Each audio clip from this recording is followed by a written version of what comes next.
Hello to you, I'm Jesse Johnson. This is cyber warfare. This is also part 2.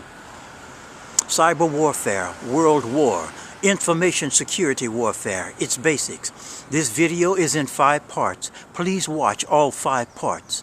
This will give you an overall grasp of the world situation in the cyber war realm, a world war happening at this moment without bullets or bombs, which is accelerating, escalating, and becoming more ominous.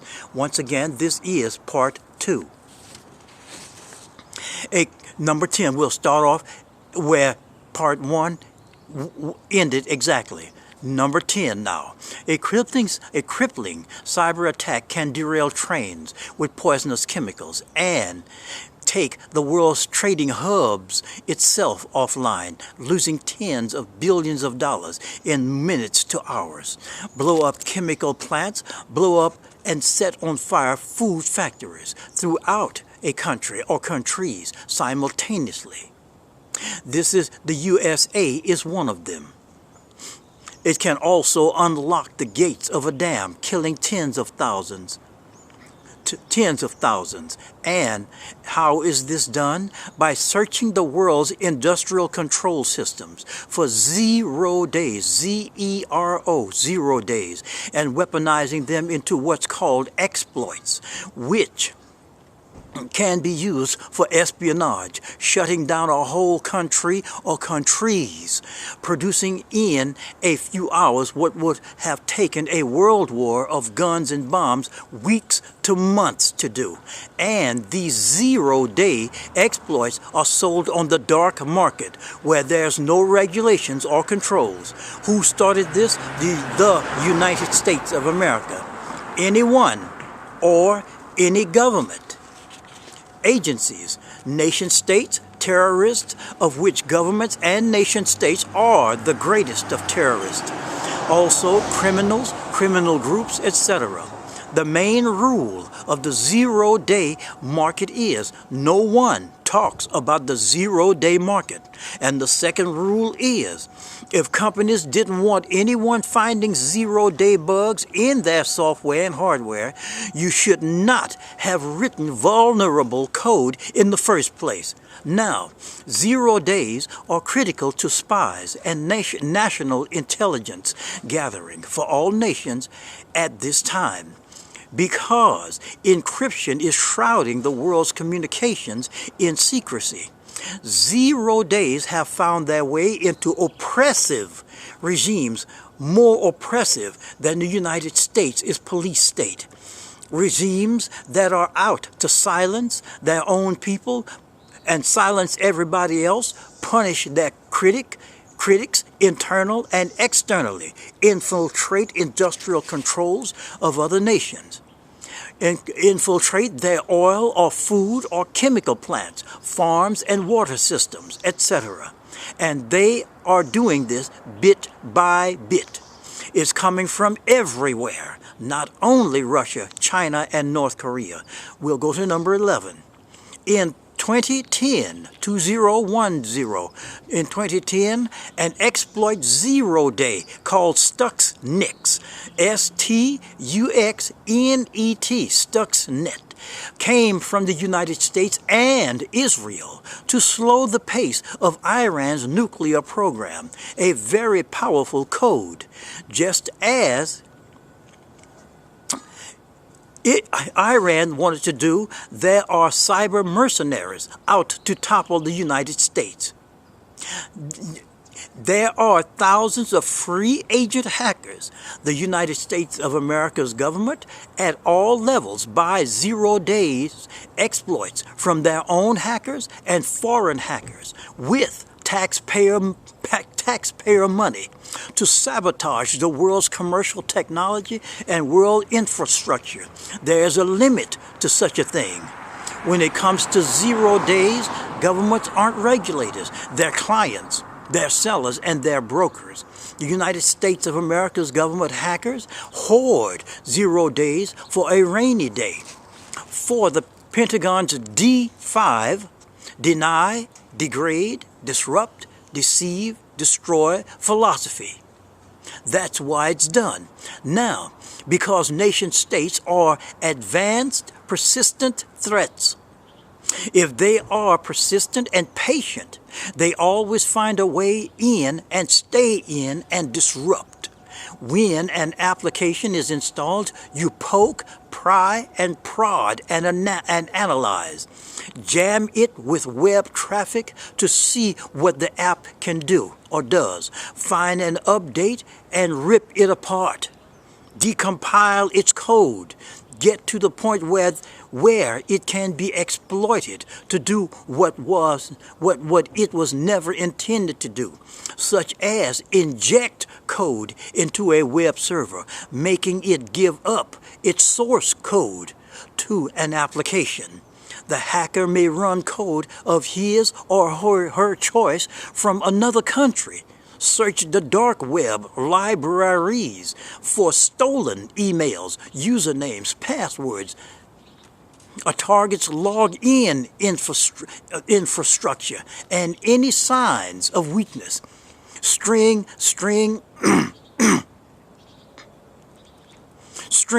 your 0 days together with different levels of access theft and mayhem, of which are almost endless. Accessing data for insider trading economically. Sell executives credentials on the black market. Number 12. In 2001, attackers released Code Red. This is a bug. CODERED. Code-Red. A computer worm. Hold on, please.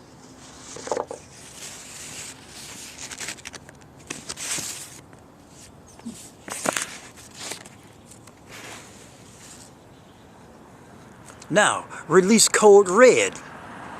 Hundreds of thousands of computers running Microsoft software into uselessness. Another virus called Melissa exploited flaws, shutting down servers at over 300 corporate and government agencies, costing $80 million in damage. Another virus called I Love You wiped files clean, having the Ford Motor Company shut off emails. Another bug called NIMDA, INMDA, NIMDA, attacked and slowed the total internet to a snail's crawl, taking advantage of an unpatched Microsoft bug to infect email servers, hard drives, then reinfected those things again. Flaws in Microsoft were used to take control of someone's machine. Number 13, to get to the best exploit bugs, they must be secret, tried and tested in every system used by the adversary, nation states, terrorists, and low-level criminals. Now, this is the song of the Pentagon, intelligence agencies, and law enforcement. This is their song. This assures monitoring the Russian embassy in Russia and Kyiv or Pakistan consulate in Jalalabad. Reconnaissance to decipher computers, targets, where running and operating environments. Then find a way inside, finding flaws in only half. Writing and honing 0 days and exploit codes in the other half. Not only a way, but also a way to crawl through an adversary system undetected. A way to implant backdoors that keeps your system in even after the breach itself is discovered. To get to get any information they wanted. 0 days that had reliability, invisibility, and persistence for a 0-day arsenal. That is what is that is what's needed. That is what's wanted for high-profile targets, diplomats, government shell companies, arms dealers, etc. Once word of an exploit gets out, it is a short time before it is patched, where the exploit cannot be used again, and its value goes down. Develop something and never tell. That is one of the rules. Number 14. Some of the most talented hackers are in Israel, and bugs must be tested and exploits tested across multiple computers and environments. In the United States of America, agencies relied on cyber espionage and developing cyber weapons arsenals if they had to disrupt enemy networks or oil, gas, electrical, water, food, chemical infrastructures one day. United States of America's defense contractors such as Lockheed Martin, Raytheon, BAE Systems, Northrop, Boeing also.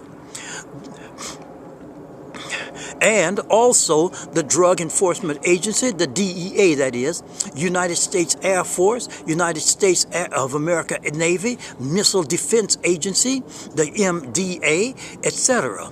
They started requiring their own 0 days. Number 15. Hacking contests gives hackers a platform. That is correct. There are hacking contests and conferences. This is to poke holes in Apple, Microsoft, Twitter, iPhone, Google, or Uber. Run amok through NASA's computers. Find a Russian oligarch's trading account, password. The hackers' markets are made of people from foreign governments, front companies, middlemen and women, terrorists, cyber criminals, dissidents, activists, arms dealers, drug cartels, foreign adversaries, etc. All of these people mean serious business. French, Chinese, Russian, Korean, South and North, Algerian, Argentine, etc.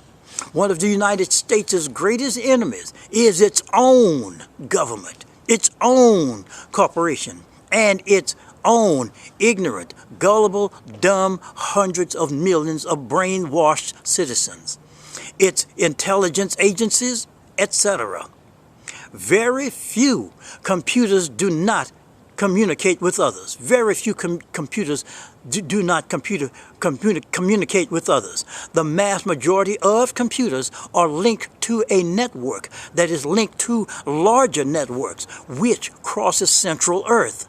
Everywhere is an opportunity for good or destruction. We'll go to number 16. Nation-state hackers reside in secure operation centers, universities, and college laboratories. PhDs, mathematicians, code breakers go through messages, decrypting, decoding, translating, and analyzing for critical information to inform for the next move toward an adversary. Then hackers learned to, hold on please,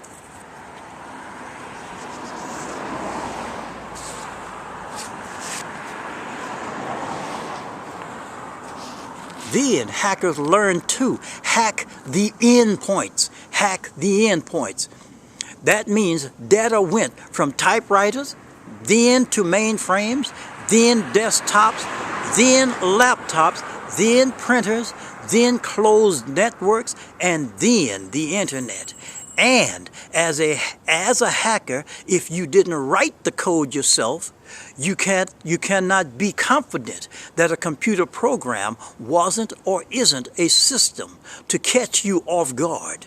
0 days started approximately in 1985, and is code The Linux, Linux operating system had 176,000 lines of code. Later, it climbed to 2 million lines of code. Each line of code has instructions. The more code, the harder it is to discover errors or typos. Today's technology cannot provide secure systems in an open environment. Too many smart hackers are in open environments. It is very difficult to keep the most sensitive secrets digitally, such as military plans, intelligence, spycraft, etc. It was easy to steal United States American secrets before the internet and subvert them.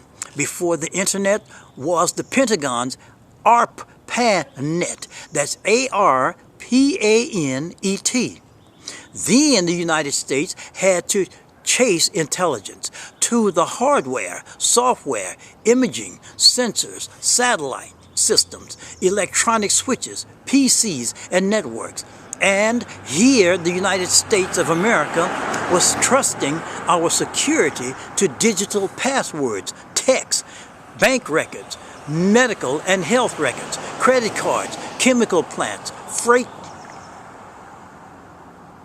trains, power electrical grids, water mains and grids, dams, major food plants, gas grids, nuclear plants, computerized cars, etc. To more than 1 billion weak links and points. The NSA, National Security Agency, can circumvent almost every encryption on the web. This is called SIGINT. That's SIGINT, enabling project. This gives the NSA, National Security Agency, that is, the ability to intrude, incur, and meddle into almost everyone's digital privacy. Individuals, groups, organizations, businesses, nation states even. They can do this. That means so can other countries. This was in 2013. You cannot stop professional spies, not with VPNs or virtual private networks, to shield your data, or even the Skype, SKYPE system, web encryption devices, or encryption chips. Number 17, some of the United States of America's adversaries, such as Cuba, Iran, Iraq, etc. There were others such as proliferation of nuclear, biological, and chemical weapons, criminal groups, drug cartels, bank cartels, regional conflict, instability, terrorist threats, etc. The United States of America go all over the earth, hurting, robbing others of land, forest areas, bombing industrial targets in defenseless countries, killing their elected leaders, destroying their country's food and water supply, etc.